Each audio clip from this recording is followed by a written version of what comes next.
Round 3 fight! And it's the final round of the Australian Pro Tour here at Nudgee Beach in Queensland. And it's come down to the nail biter. The Aussie bookie favourite Harley Clifford could take out the top seed. Let's cross to Mick Watkins down on the dock for a quick chat. We're with Harley Clifford, who all of Australia's hopes are riding right about here, right on his shoulders. It's either Harley or Jimmy LaRich this weekend. If it's with Harley, the tour stays in Australia. Jimmy LaRich, it goes back to the US. You know, the hopes of Australia are riding on your shoulders here today. What's your game plan, Harley? I'm just going to go out there and just try and stand everything I got and try and beat Jimmy. But yeah, hopefully the day ends up good and yeah, I end up on top of Jimmy. Now it's over to Jimmy LaRich with Daniel Watkins at the autograph stand. Okay, so last time you were in this position for a junior tour title, I mean, how did that play out? I won juniors last year in the US, and now we're head-to-head again for the tour title over here. So pretty gnarly, pretty heavy little battle. Should be fun for sure. So the Kangaroo's looking for redemption in his home territory. Do you think the Seppos are going to come through? Of course you do. America, baby. USA, USA. Yeah, kangaroo, something like that. Now, thanks for coming out and joining us this summer, and hopefully you can come back next year. Thanks, Daniel. Here's someone who knows about the pressure. He's won it in 2006 before, Jeff Weatherall. So there's an awful amount of pressure on contest days to win the single event, but you definitely know the feeling of being there, having the whole season behind you, the whole tour, the whole year rides on one ride for these guys this afternoon. How would they be feeling? There's really nothing that explains the pressure of a whole season coming down to one event, one contest, and ultimately one heat. You know, when it was my turn to win the tour, I busted my ass all through the year, and I never really thought about it coming down to that one heat. And then suddenly it did, and everything I did hinged on either I won that heat and I win the tour, or I lost, and man, I've never felt more shaky in my life. So those guys, they'll both be nervous, they'll both have a little bit of tension, but you know, they have a lot of contest experience. They've both been head-to-head in the junior series in the States, and so they probably have enough to handle it, but still, I mean, a lot is riding on today for them. A lot of international riders make their way over to the shores of Australia for the Pro Tour. As you can see, people like Keith Lidberg, who's been out here 4 or 5 times before, can't get enough of the place. And first-time visitor PJ Bomb from Thailand. Trevor Hansen there from the States has come over a couple of times. And Jimmy LaRich giving Harley Clifford a little shove off the podium.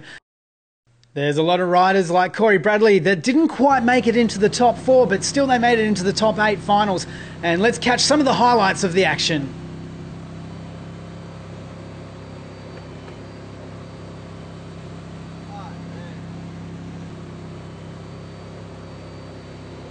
Now this guy keeps popping up through the finals. Jared Askew, he's definitely got a lot of skills. Have a look at the Whirly 5 there. That was probably a lot easier than the Whirly Bird.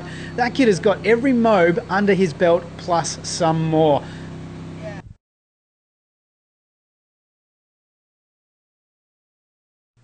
Also making the top 8 was Scott Mackey, who's been representing for Australia as well as Victoria and keeping up appearances in the United States of America as well.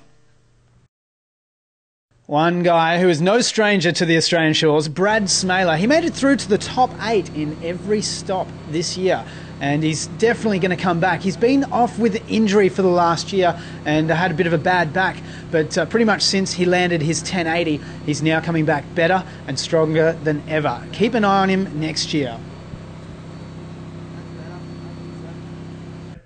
So let's take a look at who made it through to the final 4. At the top, we have Aaron Rathie from Canada, followed up by Jeff Star Weatherall from New Zealand. Then in third place, we've got Harley Clifford from Australia.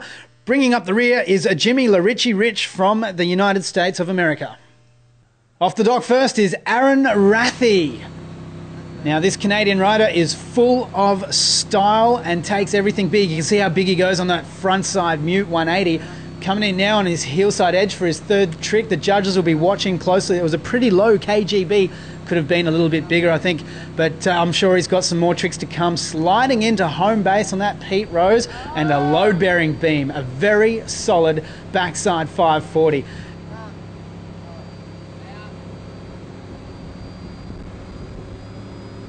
Aaron coming back for his pass number 2. Now there is a new shade of the black that we've been seeing a lot on this tour. That's the toe side, backside, off axis, 360 or 540. Doesn't matter what it is, the kids love that trick, and it's definitely a new shade of charcoal.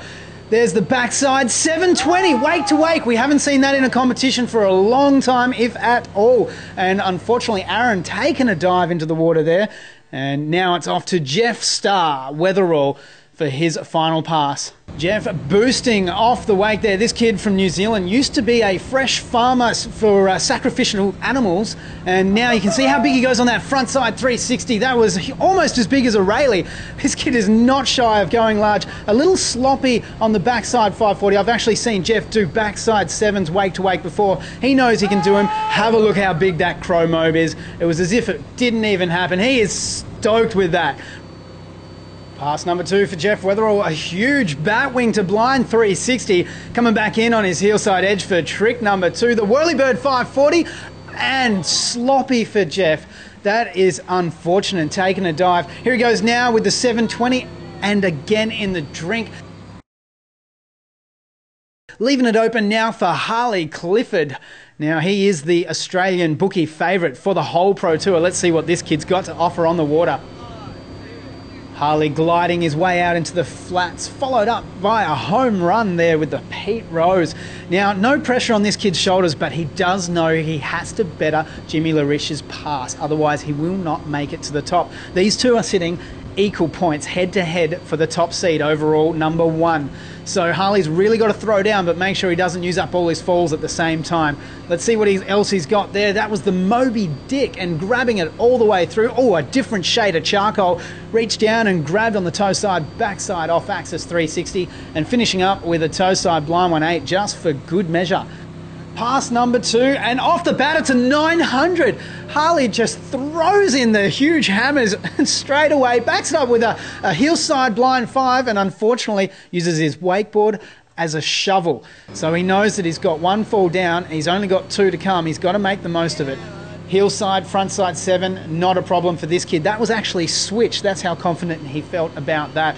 And then there's the KGB, BIG as it can be, followed by a G spot to back it up, and he is going to be stoked. Absolutely packed to the rafters with jubilation on that. And Jimmy Larich looking on, and he's pretty confident off the dock. He knows he's got the skills, and he knows it all comes down to this last pass. But let's see what he's got to offer. Heel side, big old stale glide to kick things off, and then a huge melon 180. Wow, really throwing down an even bigger KGB. That's to answer Harley's run. There's the crow mobe, switching it back around, coming in right foot forward for his 4th trick now on his toe edge. That's the 720, and he's in the drink.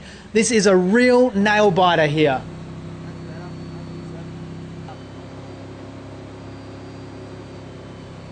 Well, Jimmy's styling it out for the judges, and a nice heel side, front side 7 for his 2nd trick. His first trick was the Indy poke with a front side 1. You can see how this guy just cuts in his intensity. See how big he took that backside 540. It was just on the edge of the trough there, almost way out into the flats. Here he goes, toe side, the bat wing to blind. Getting that trick from Jeff Starr Weatherall. Coming in now on his toe side edge. There's the front side 720. And time for maybe one more trick on his heel edge to finish up his first pass, and the off-axis melon 540. Well, the crowd watching all the excitement, and it's time for the top step. You can see Hayley Smith took out the ladies, and Amber Wing in second. Shelby Cantor made it to the podium. And Aaron Rathie on the top step for the men's. Now let's take a look at the final standings for the Australian Pro Tour of Wakeboarding 2009. And coming in 3rd place, we have Aaron Rathie from Canada. In 2nd place is Jimmy Larich from the United States of America. And in top seed was the Australian bookie favourite, Harley Clifford. That's all from the Australian Pro Tour of Wakeboarding 2009.